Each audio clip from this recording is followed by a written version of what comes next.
will you tell me what you have understood that we're trying to achieve? Tell me what you think, what you've understood from your experience. Don't worry. Just. Well, from my experience, it's difficult because I find it quite challenging to engage in this kind of exploration. That's, in a sense, that's why I'm trying to understand what am I trying to do here. So challenging meaning that you encounter resistance? Sometimes, but also sometimes I don't even know how to do these things you describe. Yes. It doesn't come naturally to me. Yeah. So what do you do in those moments where whatever the invitation you're hearing doesn't come naturally? I still try. Yeah. I still try or I fall asleep. Yeah. I kind of find it difficult to stay present. Awake. Yeah. But my understanding is that we're trying to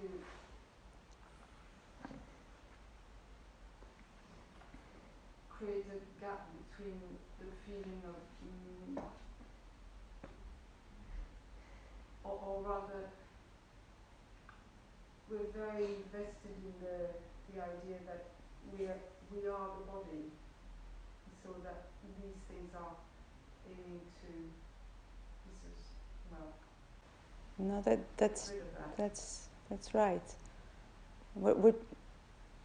The exercise, because there's different kind of moments, right? During these weekends, there's moments where we're just not doing anything. And we're not actively doing something. And in those moments, you still may encounter resistance and difficulty, but there's nothing to understand in those moments. What all that is being pointed to is the welcoming that you already are. So in those moments, the moment of meditation, you could say, nothing, we're not trying to achieve anything. Quite the opposite. We're trying to cease to want and need to achieve something. It's really a not doing. But of course, as meditation is invited, there might be resistance, or inevitably the doer will come into the foreground in the form of resistance and thinking, in the form of the objects of experience, the thoughts, the feelings, the sensations. Anything that is tangible will maybe distract awareness from its home, which is itself, which is presence. So that's one of the things that we punctuate these weekends with. And then there's other moments where we're actively doing something, right? Like we might be exploring the expansion of the body into the space in front or to the sides. We might be exploring releasing the weight into the earth and exploring the feeling of weightlessness. We might explore that with the movement. All sorts of different things that we do. And in those moments, there is a kind of purpose. And the purpose isn't, first of all, the purpose is not to succeed. That's not the purpose. The reason to do these exercises is to try to align how we perceive the body with our understanding of our true nature. Because most of the time, ordinarily, we perceive the body in line with the belief that I am separate, isolated, a fragment, that I am born, that I will die, that I live in the past and in the future. So in these exercises, we begin to challenge that belief, and the way we do that is we suggest the truth to the body. We suggest to the body that it's weightless. We suggest not to the body, to our feeling. To the feeling of weight, we suggest no. There is no such thing. There is nobody that needs to be supported, that needs to hold.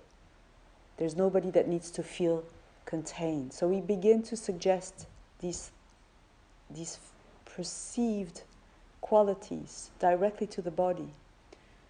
And the purpose is not to succeed in, for example, when we attempt to feel the body as occupying the whole space of the room, it's not important if you succeed. It's the trying is the success.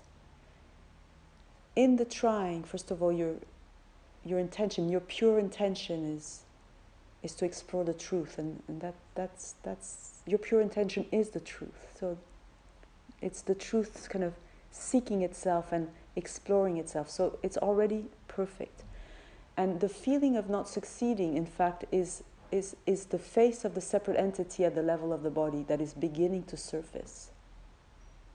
So the resistance, the boredom, the tiredness, the sleepiness, the agitation, the whole range of feeling states that we all, one way or the other, at some point during these weekends have to face, are not a sign that we are failing. It's really important to understand that they are, in fact, quite the opposite. The sign that there is openness for these layers to surface into and to be seen. And in those moments, if we can find the courage and the love to stay as this open space and to explore these very hypnotizing feelings that draw us back into a kind of confined habitat. Do you understand, more or less? You understand? So please. I do, but also I'm thinking of the other thing you said this morning. Yes. Me personally, about when I'm too much in myself going to the body, and I'm finding it hard to reconcile that suggestion with the objectives we have when we do the exploration. Because, okay, so I'm not my thoughts, I'm not just thinking this, so let's go into the body to be, what, to be more real, to be more aligned with who I am? Do you see how I can find those two things contradictory? Or difficult to reconcile, rather? You don't have to reconcile. Don't feel like you have to reconcile. Here together, we are focusing more on the feeling level of the separate self.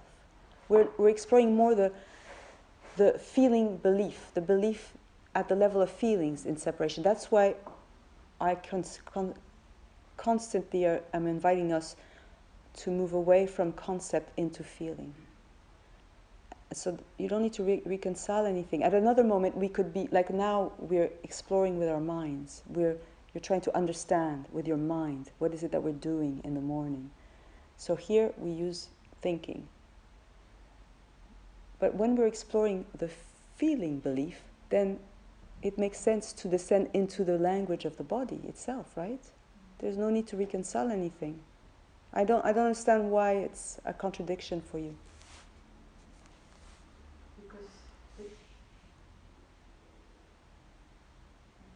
It was a different conversation we were having.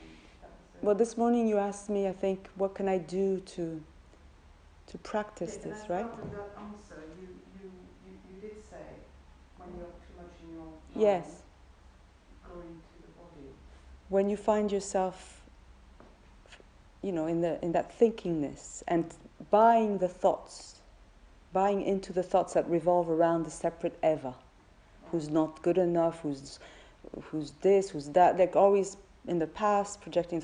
When you find yourself in this kind of cerebral activity, for you, it's not a bad idea to descend into the realm of feelings and to feel what in the body is triggering this agitation in the mind. So this is just another exercise, you could say. It's another thing that we actually do this together too.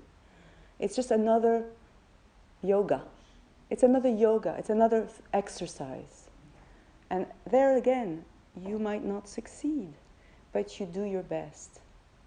Because you do it out of interest for the truth, out of of a desire to understand, not just with your mind, but also with your body, feel these layers of separation.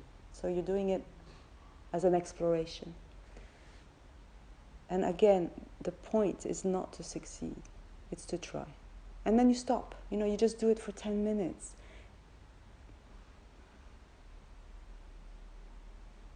You do it with your best intention,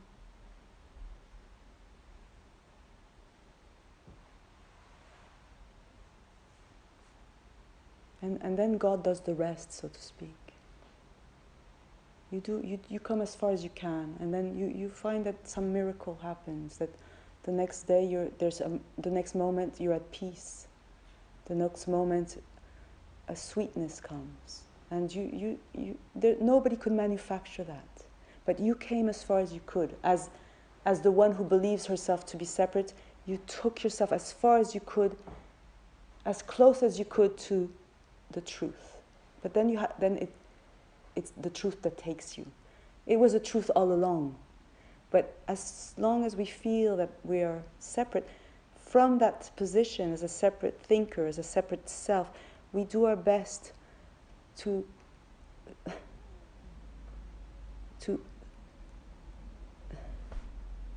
undo ourselves. Does that speak a little bit?